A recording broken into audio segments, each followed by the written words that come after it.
Hi guys, video में बात करेंगे अदानी ग्रुप के बारे में। गाइस, अदानी ग्रुप को लेकर फिलहाल बड़ी अपडेट्स देखने को मिल रही है। गाइस, सेबी की तरफ से एक बड़ी अपडेट है, यानी कि 9 ऐसे फंड्स है जिनकी जांच गाइस सेबी कर सकता है, जो कि अदानी ग्रुप के रिलेटेड है। अदानी को लेकर यहाँ पे ये सब अभी के टाइम बड़ी खबर देखने को मिल रही है।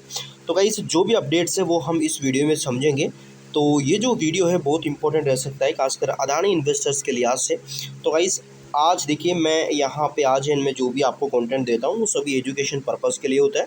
अपन किसी भी तरीके से कोई प्रॉफिट लॉस है सेल बाई का रिकमेंडेशन नहीं करते। सो प्लीज़ आप कोई भी डिसीजन लेने से पहले एक बार अपनी रिसर्च जरूर करिए, क्योंकि शेयर बाजार में इन्वेस्टमेंट जोखिम के अधीन है। तो देखिए, सेबी ने 13 विदेशी फंड्स को सेटलमेंट प्रस्ताव जो खारिज है वो कर दिया है। देखिए, भारतीय प्रतिभूति और विनिमय बोर्ड यानी कि सेबी ने अदानी समूह की कंपनियों में बड़ा निवेश रखने वाले 13 फॉरेन पोर्टफोलियो इन्वेस्टर्स यानी कि एफबीआई के सेटलमेंट आवेदनों को नामंजूर यहाँ पे कर दिया है। विवाद की वजह क्या है? तो सेबी इस बात की जांच कर रहा है कि ये फंड असली पब्लिक शेयरधारक है या अदानी ग्रुप के प्रमोटर्सों की ही मुखौटा है यहाँ पे। यानी कि सेबी ये जांच कर रहा है कि भाई कई अदानी ग्रुप के प्रमोटर्स ने फेक फंड बना के अपने ही ग्रुप में इन्वेस्टमेंट तो नहीं किया।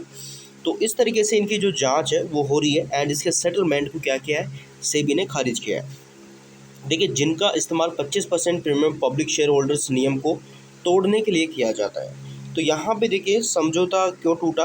तो इन विदेशी फंडों यानी जिनके यहाँ पे जिसमें एम्बुला, क्रेस्टा, एलारा शामिल है, इन्होंने क्या किया है, सेबी द्वारा मांगे गए अंतिम शेयर होल्डर्स के नाम बताने से इनकार कर दिया है, और जुर्माने की रकम पर भी असहमति यहाँ पे इन्होंने जताई है। आगे क्या होगा? तो देखिए, सेटलमेंट फेल होने के बाद अब इन फंडों के खिलाफ सेबी सख्त कानूनी कार्रवाई कर सकता है। इनकी जांच रिपोर्ट सार्वजनिक हो सकती है और भारी वित्तीय जुर्माना या भारत में उनके लाइसेंस सस्पेंड भी हो सकते हैं कि भाई भारतीय बाजार में काम ही नहीं कर सकते, ऐसा भी हो सकता है।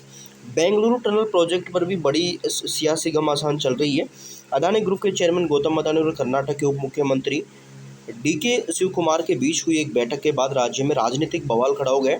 प्रोजेक्ट क्या है? तो देखिए, अदानी ग्रुप ने हाल ही में बेंगलुरु में बनाने वाली 17.1 किलोमीटर लंबी ट्विन ट्यूल टनल स्वयं की सुरंग के लिए सबसे कम बोली लगाने वाली कंपनी में आई थी।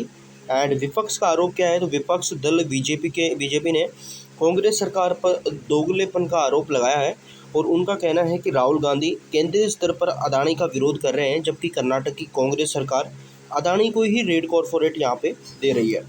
सरकार का बयान बचाव क्या है? तो डीके शिव कुमार ने साफ किया है कि ये केवल एक शिष्टाचार मुलाकात थी और टनल प्रोजेक्ट का टेंडर पूरी तरह से पारदर्शी और खुली प्रतिस्पर्धा के जरिए था यहाँ पे। यानी कि कहने का मतलब क्या है कि अगर केंद्र अदानी को काम दे, अदानी को कोई प्रोजेक्ट दे दे, तो वहाँ पे बताया जा रहा है कि भाई अदानी जो मोदी जी है वो अदानी और अंबानी के लिए ही काम करते हैं, और जो कांग्रेस शासित राज्य हैं, प्रदेश है, वहाँ पे अगर कांग्रेस उनको कोई प्रोजेक्ट दे दे, कोई काम दे दे, तो उसका क्या बोलते हैं कि ये तो भाई एक शिष्टाचार था और ये तो पारदर्शी थी। यानी कि ये यहाँ पे ये बताते हैं।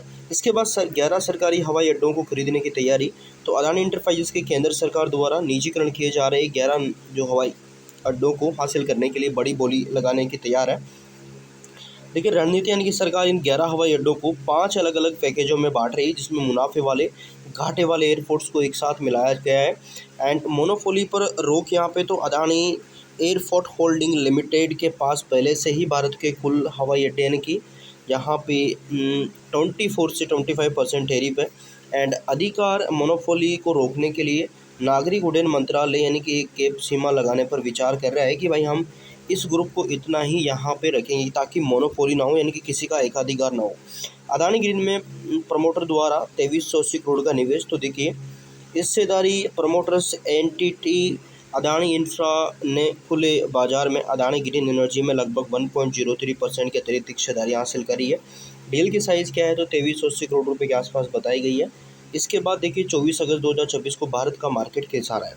तो निफ्टी की बात करूं, निफ्टी लगभग 32 पॉइंट नीचे था। बीएसई सेंसेक्स इंडेक्स लगभग 171 अंक नीचे था। इस गिरावट के पीछे रीज़न क्या है? पीएसयू सरकारी बैंक यानी कि फाइनेंस, बैंकिंग, पावर और कैपिटल गुड्स सेक्टर्स को यहाँ पे मतलब देखने को, इनमें ज़्यादा जो वोलेटिलिटी है वो देखने को मिली है। तकरीबन 3% की गिरावट दर्ज करेगी बैंक ऑफ बड़ौदा वगैरह में। इसके बाद बढ़ने वाले सेक्टर्स कौन से हैं? तो यहाँ पे आईटी वगैरह एंड मेटल्स, लोहा और स्टील जो आई मेटल है, चुनिंदा फर्मों ने यहाँ पे कह सकते हैं कि अच्छा काम किया है। एनर्जी सेक्टर तो रिन्यूएबल और ग्रीन एनर्जी शेयरों में भी आज मिला-जुला काम देखने को मिला। इसके बाद देखिए अमेरिका ईरान का तनाव, वो मतलब तनाव और प्रतिबंध। अमेरिका ट्रेजरी सचिव द्वारा ईरान पर नए कड़े आर्थिक प्रतिबंध लगाने की खबरों के बाद डर का माहौल मार्केट में है। कच्चा तेल वो लगभग यहाँ पे आप देखोगे लगातार बढ़ता हुआ दिख रहा है। ब्रेंट क्रूड ऑयल की कीमतें ऊंची बनी हुई, जिससे भारतीय बाजारों पर सेंटिमेंट्स असर पड़ रहा है। ग्लोबली संकेत तो देखिए यूरोपीय और एशियाई बाजारों जैसे कि जापान, निक्केई से भी कमजोर संकेत दिखाई दे रहे हैं, जिससे बाजार में वोलेटिलिटी देखी गई है। तो इस तरीके का हमें आज मार्केट देखने को मिला। क्या लगता है आपको गाइस, ये जो ईरान, इजराइल, अमेरिका के बीच जो चीज़ें चल रही है क्या ख़त्म होगी? क्योंकि बाजार इन्हीं चीज़ों से प्रभावित हुआ है एक लंबे समय के लिए।